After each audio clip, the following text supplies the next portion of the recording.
Hi guys, ഇന്ന് ഞാൻ കുറേ നാളായി വിചാരിക്കുന്ന ഒരു കാര്യം ചെയ്യാൻ പോവാണ്. Drawing my favourite creators series start ചെയ്യാണ് കേട്ടോ. സോ ഇന്ന് ഇതിൻ്റെ ഡേ 1 ആണ്. ഇന്ന് ഞാൻ വരയ്ക്കാൻ പോകുന്നത് നമ്മളെല്ലാവരും ഫേവറേറ്റ് ക്രിയേറ്ററായ തേജ ചേച്ചിയാണ്. പിന്നെ അത് ചെയ്യുന്നത് ഗിബ്ലി സ്റ്റൈലിലാണ്. ചേച്ചീൻ്റെ പണ്ടത്തെ വീഡിയോസ് തൊട്ട് ടിൽ നൗ ഇപ്പോൾ വരെയുള്ള എല്ലാ വീഡിയോസും ഞാൻ കണ്ടിട്ടുണ്ട്. ഒന്നും കാണാത്തതായിട്ടുണ്ടെന്ന് എനിക്ക് തോന്നുന്നില്ല. അത്രയ്ക്കും ഒരു പക്ക ഫാനാണ് കേട്ടോ ഞാൻ.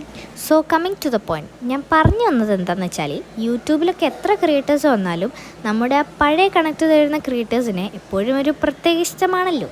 അങ്ങനത്തെ ഒരാൾ നിങ്ങൾക്കും ഉണ്ടാവല്ലോ. So coming. ആക്ച്വലി ചേച്ചി ഒരു ക്രിയേറ്റർ മാത്രമല്ല, നമ്മളെല്ലാവരുടെയും റോൾ മോഡൽ കൂടിയാണ്. കാരണം ആദ്യം വ്ളോഗറായിരുന്നു, ഇപ്പോൾ ഒരു ബ്രാൻഡ് തന്നെ സ്വന്തമായിട്ട് സ്റ്റാർട്ട് ചെയ്തു. 5 വർഷം മുമ്പ് ഈ വീഡിയോ കണ്ടു തുടങ്ങിയതാണ്. പിന്നെ ഈ വീഡിയോ ചേച്ചി കാണുമോ ഇല്ലയോ എന്ന് എനിക്കറിയില്ല. ബട്ട് നിങ്ങളിത് ഷെയർ ചെയ്ത് കാണിക്കണമെന്ന് എനിക്കുണ്ട്. പിന്നെ ഇത് ഇഷ്ടപ്പെട്ടാൽ ലൈക്ക് ചെയ്യുക. So by.